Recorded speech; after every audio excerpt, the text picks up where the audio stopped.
হয়, তেনেকৈতো কথাখিনি ওলাই আছে। এইটো ইলেকশ্যনৰ বতৰ, বিভিন্ন ধৰণে ওলাব। কিন্তু মই গৌৰৱ গগৈ ডাঙৰীয়াৰ প্ৰদেশ কংগ্ৰেছৰ সভাপতি, তেখেতক মই বিশ্বাস ৰাখোঁ। তেখেতে যিখিনি আগতে কৰি গৈছে সেইটো কেতিয়াও তাত এলাইজ নহয় আৰু ৰাজ্য দলক এৰি নিদিয়ে। কাৰণ এতিয়া ডিগবৈ সমষ্টি বহুত শক্তিশালী কংগ্ৰেছৰ। কাৰণ আগত নাছিলে, কিন্তু মই যেতিয়া 10 নৱেম্বৰ দিনা জইন কৰিছোঁ কংগ্ৰেছ দলত, তো সেইদিনাৰ পৰা আজি প্ৰায় 3 মাহ হৈছে গোটেই সমষ্টিটো গাঁৱে ভূঞে মানে চহৰে মই ঘূৰিছোঁ। ইয়াত মানে 189টা বুথ আছে। গোটেই 189টা বুথ সমিতি সম্পূৰ্ণ হৈ আছে।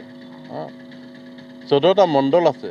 গোটেই মণ্ডলকেইটাত শক্তিশালী হৈছে। আমি বুথ সমিতিৰ লগতে এতিয়া মহিলা কংগ্ৰেছ, যুৱ কংগ্ৰেছ, মজদুৰ কংগ্ৰেছ, পেন বডি, গোটেই কমিটিখিনি আমি সম্পূৰ্ণ কৰিছোঁ। গতিকে এইটো টাইমত আমি ডিগবৈ সমষ্টিটোত জিকিম। গতিকে জিকাৰ সমষ্টি এটা যদি কাৰোবাক অফাৰ দিয়ে, তেতিয়াহ'লে সেইটো নিজৰ ভৰি নিজে কোঠাৰ মৰাৰ নিচিনা হ'ব।